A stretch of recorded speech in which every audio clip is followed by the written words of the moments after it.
distiller is shutting down operations in the United States for the whole year of 2026.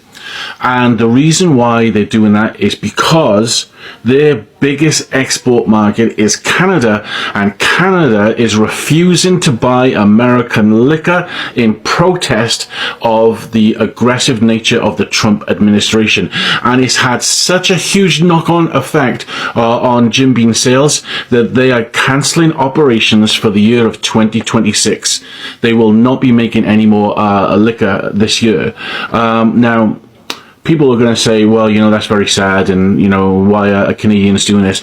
We're doing this because your president is a fascist pig, and he has to be stopped. And this is one way that we can do it to stop it. You know what I love about us as Canadians?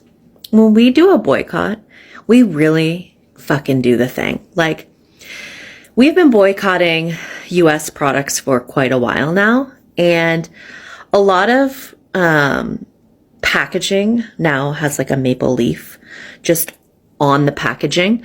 But we're still reading the labels. We're like, where is this actually made? Like, was this a product of Canada? No. Actually, I don't care where it's from as long as it's not from the US. Like, I will buy grapes from anywhere, but if the only grapes available are from the US, I'm not buying them. Anyways, I still don't buy Heinz ketchup. And I can't even remember how long ago it was that Heinz pulled out of Leamington and French's took over. I only buy French's. Never going back. So it seems like the Canadian boycott of the US has worked. According to Statistics Canada, visit down to the States has gone down 25% since Donald Trump took office. That is $3.3 billion worth of economic loss for the US. So where do Canadians go instead? According to the data, domestic tourism is up 10%. Travel to Europe is up 14%. Travel to Asia is up 17%. In other words, Canadians aren't traveling less, they're just skipping the US. But here is the plot twist. Less Canadians are going to the States, but more Americans are coming to Canada. We're seeing a 4.4% increase of American visitors compared to last year, 2025. So at least when it comes to tourism, Canada is winning in the economic front. If you're a Canadian who's chosen not to go to the US, well, they have the old Cheeto fascist in charge down there, give yourselves a pat on the back. We cost that administration $3 billion in tourism funds. I feel pretty good about that. Hi friends, I've been talking about boycotting the United States, which we should be doing. Donald Trump just does more stupid shit all the time. He's such an idiot. But I want to tell you, now follow me on this one, follow me. Right now there's the First Minister's Conference or whatever it is. All the premiers are together. And with Mark Carney too, I believe. And they're going to discuss issues, and one of the things is the trade with the United States. Now, tariffs, follow me, tariffs only hurt the people that impose them, right? If we impose tariffs, it hurts our people. But there is some purposes for it. There is some good uses for tariffs. But I'll tell you something. United States liquor isn't on any shelves except for Alberta and Saskatchewan. Now, that's Danielle Smith and Scott Moe. I mean, we got donuts like Tim Houston and donuts like Doug Ford that have stopped the American. But Danielle Smith and Scott Moe, nope, bow down to the orange potato. Now, what we do is, as a group, Canada imposes tariffs on American liquor. Okay? What happens? Albertans and Saskatchewanites will have to pay more for their American booze. And it will hurt them that are bringing in. There's a benefit to the tariffs. Doesn't hurt us in BC here because we don't have it on our shelves and we can't buy it. So I think that's what they should do when they're together now. Impose tariffs on American booze so the two provinces that decided they'd bow down to Trump can pay for it. How's that sound? I kind of like that. It gets Scott Moe, Danny Sith. I like it. Like and follow, folks. Based on the comments of that last video, it sounds like a lot of Canadians are still boycotting American products, companies, and are supporting local Canadian-made as much as they can, wherever they can. My question is, how long are you going to continue to boycott American products or companies? Is it a right now thing until things calm down, cool down, change? Is it a forever thing? Are you ever going to go back to the States? Are you ever going to buy made in the US or US products ever again? Or are you supporting local, supporting Canadian made forever now? I want to know. Let me know your thoughts. Thanks so much. Boycotting USA products is on a high rise. Like, people are rooting for that. People are in support of whatsoever that is happening. People are saying, yes, since it's what Trump wants, that he should have it. Since he doesn't want to listen to anybody, that this is going to make him to learn his lessons. USA have lost billions of dollars in tourism all around. People no longer travel from Canada to USA to purchase products or to buy things in supermarkets or in Walmart. Now, there are a whole lot of people that will tell you that when they go to some of the supermarkets or some of the malls or some shopping stations in USA right now, that when they go to some shopping malls in Canada, that some USA products are just there wasting. Likewise, when some people go to Canada, there are some USA products there that are just wasting. People are now showcasing the alternatives you can get, or the alternative of this to this. If you cannot, if this is USA product, don't buy it. Look for Canada product. Even if it's times 2 of that price, make sure you patronize Canada product. That is the length people have gone. That is the length it is happening right now. In 2025, provincial governments across Canada pulled American wine, whiskey, and bourbon off the shelves. Sales of American liquor fell by 81%. Canadians also stopped coming to the US, 22% fewer trips, the 13th consecutive month of decline. Canadians called it elbows up. It's a hockey term for standing your ground. So how is it that a country of about 41 million remain this calm and this united while the President of the United States threatens to annex Canada and has just put an additional 50% tariff on its goods? The answer is Canadian culture, and the government is the proof. Make no mistake, Trump's tariffs have hurt Canada.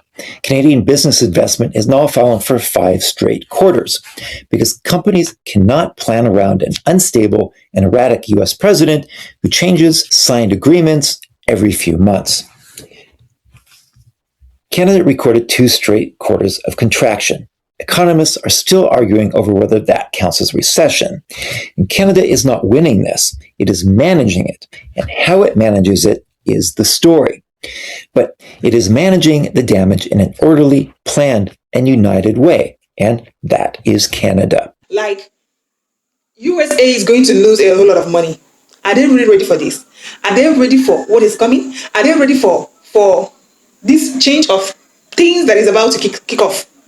I feel for them, honestly, because if Trump knows that where he is also benefiting from, that he's going to lose, or he's losing already, he would sit down and rethink and have everything. Yes, he would definitely sit down and have everything if he knows. But you see, a lot of people are condemning that act. A lot of people are condemning what he has done. A lot of people are saying, no, you see, Donald Trump, you did not try this one. You did not try this one. The economy is crashing, is collapsing. Yet you are there insisting on the one you want to do, insisting on that which you want to do, that you want to achieve. That is what that is going to do. Where is it done? It's quite unfair that the Donald Trump administration is a mess already. Canadians broadly see each other as equal. In cultural theory, this is called egalitarianism, the belief that people are moral equals and assist each other. Canada is a country built on, quote, peace, order, and good government, unquote. A focus on stability, not quote, life, liberty, and the pursuit of happiness, unquote, the American motto, which is the focus on individuality. So Canadians have the unusual mix of being individualistic while also being united. So when under pressure, Canadians don't turn on each other. They act together. The boycott, the Buy Canadian push, the elbows up attitude, individuals working for a common cause. You cannot legislate that because it comes from the culture. Canada is strongly universalist, where one rule applies to everyone equally. And a trade agreement is a rule, not a personal favor. So Carney did not answer the tariff with angers or insult. He named it by the rule. He called it the latest in a series of tariffs that directly violate trade agreements both countries have signed. He didn't threaten nor retaliate. He spoke with Trump the next morning, and the two agreed to speed up negotiations. Canadians debate rules like adults. They don't threaten a name call like junior high children. And a country that acts on rules doesn't panic. Canada is also what's called a dignity culture, a society where your worth is intrinsic. It cannot be taken away by what someone else says about you. So when Trump called Canada the 51st state and said it should be for sale, Carney answered in one line, it's not for sale, and it will not be for sale, ever. No outrage, no speech about disrespect. Calm that is resolute strength. It is a country that does not need approval from anyone else. Canada is one of the most long-term oriented cultures, willing to make sacrifices now for a stronger, better future. Canada plays the long game. This is a completely different game than Trump's short-term, immediate game. Trump says 50% tariffs next month, hoping for an immediate reaction. Instead, Canada is laying the groundwork to create a middle power coalition. Nothing will happen in the next few months, but in the next decade, it may well make the United States obsolete for Canada's success. This is why Canada elected Carney, a calm, rules-driven, long-term planning economist. Canada produced him, then chose him because he matches the culture. He's leading Canada almost perfectly through this, although no leader is perfect, of course, and the tariffs still cause real damage. That's Canada. Egalitarian, so it stands together. Universalist, so it fights by the rules. A dignity culture, so it does not react to threats or demands. Long-term oriented. It plans beyond the crisis. So while the United States pulls back from the world, Canada is managing the damage and building its future without panic, because that is simply what Canada does. Special credit to all the original owners of the videos used in the creation of this video you guys are watching. It is solely for educational purposes and for analysis. If you have watched up to this point, thank you so much for watching. Click the subscribers button and so that you'll be able to be getting updates whenever any video is dropped. And also, drop a comment in the comment section. I would really love to hear from you all. This is Dor-Dor Global News, where we bring the latest to your doorstep. One thing you should know is any decision Donald Trump is taking right now is also affecting him. But I feel for the poor masses, honestly. They are the ones I'm looking out for. They are the ones I'm feeling for. Because show me a heartless man and I will point to Trump. Because he is indeed heartless. He is indeed proven to be that personality that doesn't listen to people around him. Because if he does, I don't think all these things that are happening in the USA right now will be happening. But no, he doesn't listen to anybody. Anyway, see you guys in our next video. Keep in touch and have a lovely day. Till then, bye.